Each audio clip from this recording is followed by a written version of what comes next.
리비아 동상이에요. 그러니까 아우구스투스의 아내가 리비아예요. 지금 머리 형태가 오늘날 머리 형태하고 비교하면 어때요? 믿거나 말거나 당시 최고 유행하는 머리. 나중에 클레오파트라 동전도 있는데 클레오파트라도 이 머리 형태를 취하고 있어요. 머리를 앞에 이렇게 멜론 머리라고도 하던가 그런 것 같아요. 뒤에 번 있고 이런 형태를 취합니다. 근데 이 여인이 리비아가 유명하죠. 왜 유명하냐면 남편이 아우구스투스예요. 초대 황제. 이전에 공화정에서 황제, 제정사회로 바뀌는데 그 가운데 서 있던 여자예요. 그리고 아들이 누구예요? 티베리우스. 이제는 어떻게 해요? 황제 계승이 처음에 이게 황제가 됐는데 바로 아들로 물려져요. 근데 그 아들이 친아들이 아니라 양아들이거든요. 왜냐하면 결혼하기 이전에 낳았던 아들이기 때문에. 자, 역사적으로 보면 제도가 어마어마하게 바뀌잖아요. 제정에서 공화정으로. 또 황제 상속에서 이게 바로 부자 상속으로 바뀌는 가운데 함께 그때 있었던 여인. 일설에 의하면 아우구스투스가 가신 게 이 리비아하고 관련이 돼 있다라고 하는 경우도 있어요. 빨리 가시라고 하셨을 수도 있고 그런데 어쨌든 간에. 그래서 이 여인에 대해서 많이 궁금해하는데 성품이 알려진 것들이 일화가 몇 가지가 있는데 그 중에 하나가 뭐냐면 이제 나체로 어떤 남자들이 이 여자 앞에 나타났어요. 리비아 앞에. 당연히 불경죄로서 사형이 취해지게 되는데 이 리비아가 어떤 말을 했냐면 정숙한 여인한테는 그렇게 벗고 다니는 남자들이 동상에 불과하다라고 말을 하면서 그 남자들을 사형에서 이제 면제시켜주는 경우가 있습니다. 지혜롭기도 하고 너그럽기도 하고 또 한편은 일화가 뭐였냐면 옥타비아누스가 첫 번째 아내가 아니거든요. 그리고 황제가 됐으니까 오죽하겠어요. 그래서 그럼에도 불구하고 존경을 받았다고 유명해요. 어떻게 그 옥타비아누스 황제로부터 존경을 받는 물어봤더니 제가 읽을게요. 완벽하게 정숙한 여인이 됨으로써 가능했어요. 그가 기뻐하는 것이라면 무엇이든지 기쁘게 해주고 그가 하는 일에는 전혀 간섭하지 않고 그가 열정적으로 좋아하는 것들은 심지어 듣지도 보지도 못하는 채 해요. 어마어마한 인내를 가졌다는 얘기죠, 지금. 근데 사람이 아니에요. 그래서 나중에 어떻게 되냐면 절로 됐겠습니다. 절로 갈게요. 자, 이게 리비아의 동상입니다. 아까 저희 모습과 많이 틀리죠? 어떻게 틀리냐면 머리 주변에 화관, 리스를 지금 두르고 있죠. 마찬가지로 이건 신의 모습이에요. 그러니까 로마 신화 중에서 케레스라고 하는데 그 농업, 가정, 질서를 수호하는 신입니다. 그러니까 이 리비아가 당시에 신격화가 됐다는 것을 좀 볼 수가 있어요. 황제들도 이제 신의 반열에 들어가고 그 아내들도 이제 신의 반열에 들어가는데 문제는 이 시대에 이제 기독인으로 살아갈 때 어떠한 도전이 있었겠냐라는 것들을 좀 생각해 보면 좀 좋겠다 싶습니다. 예, 여기 동전 7, 8, 9도 이제 신격화가 된 증거예요. 첫 번째 7번이 아우구스투스죠.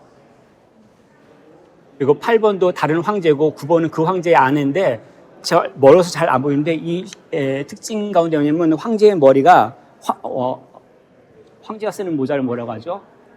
예, 왕관. 예, 맞아요. 왕관 형태가 좀 특이해요. 왕관 형태가 어떻게 되냐면 다이아덤이라고 말하죠. 그러니까 그 머리띠 같이 생겼죠. 근데 거기에 뾰족뾰족하게 나와서 이거 뭐냐 햇빛을 말해요. 레이, 선 레이를 말합니다.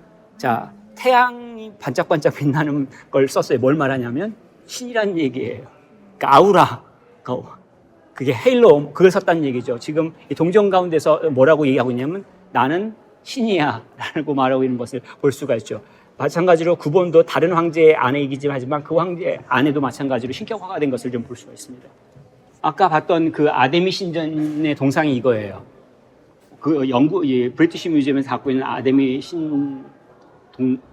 아데미 신의 동상. 예, 조그만 거긴 하지만 같은 형태 보이죠? 여기서 뭘 보고 싶냐면 이걸 보고 싶어요. 뭐냐면 이걸 세라피스라고 합니다. 세라피스는 굉장히 독특해요. 어떤 의미에서 독특하냐면 혼합 종교의 증거가 됩니다. 그러니까 세라피스는 그리스, 이집트의 혼합 종교예요. 원래 보면은 프톨레미우스 1세가 흑해 지방에서 가져와서 이집트 멤피스에서 연결시킨 신으로 알려져요. 그래서 왜 그런 의미가 있냐면 그 아피스라고 하는 황소의 신이 있어요. 이집트에 풍요를 상징하죠. 오시리스는 부활, 죽은 사람들의 세계를 다시는 신을 말합니다. 그걸 합쳐놨어요. 그래서 처음에는 그런 역할들을 했는데 이 신의 특징이 뭐냐면 머리 위에 뭘 썼어요. 머리 위에 뭘 썼는데 이게 뭔가 이건 모디우스라고 발음하거든요.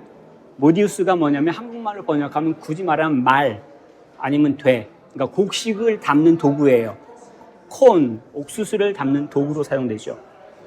그러니까 그 아데미 신전 같이 풍요의 신을 말하는데 지금은 이 세라피스가 풍요의 신을 말하죠. 동시에 자기가 명계, 죽은 자들의 세계에서도 신을 역할을 감당하죠. 이것을 프톨레메이우스가 그 그리스 장군으로서 이집트를 다스리기 때문에 어쩔 수 없이 그랬을 수도 있지만 그러므로 해서 이 두 가지 그리스, 이집트의 문화가 섞였는데 이게 나중에 그리스뿐만 아니라 로마 세계 전역에 있어서 굉장히 중요한 신으로서 역할을 하죠.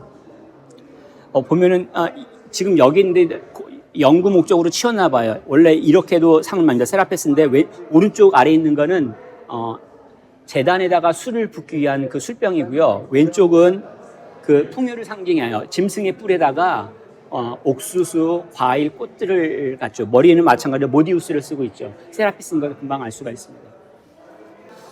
이걸 왜 얘기하냐면 이 초대교회가 있었을 당시에 이런 혼합 종교들이 있었다는 얘기잖아요. 그럼 당연히 교회에 나오지만 평상시 살아갈 때는 이 혼합 종교 영향력 아래 있어요. 우리도 마찬가지라는 얘기입니다.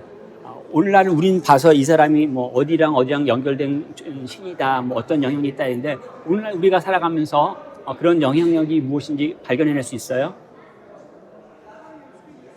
초대교회 당시에 고린도 교회 가운데 또 골로새 교회에 있어서 그리고 우리가 지금 보고 있는 로마서 가운데 로마 교회에 있어서 그런 복음 말고 다른 것들이 연결돼서 혼합시키는 그런 것들을 발견할 수가 있습니까? 근데 그것들이 항상 그 시대의 숙제가 되죠. 복음이 분명해질수록 이것이 다른 것들이 무엇인지 알 수 있게 돼요. 그러지 못할 경우에는 다 그냥 아까도 얘기하긴 했는데 목사의 역할이 무엇인가라고 할 때 사람마다 다 틀려요. 근데 그 원하는 바가 성경적이냐 아니면 다른 종교에서 말하고 있는 걸 말하는 건지 보셔야 돼요. 교회가 성경에서 말하고 있는 교회인지 아니면 다른 종교에서 말하고 있는 그런 믿음의 공동체를 말하고 있는지, 천국이 뭔지, 구원이 무엇인지 이것들을 다 다른 종교에서 말하고 있는 걸 교회 갖고 와서 나는 믿어라고 말하면 안 된다는 얘기죠. 그래서 그것들을 구별할 수 있는 건 복음이고 이것들은 하나님 말씀, 성경에서 판단될 수밖에 없습니다.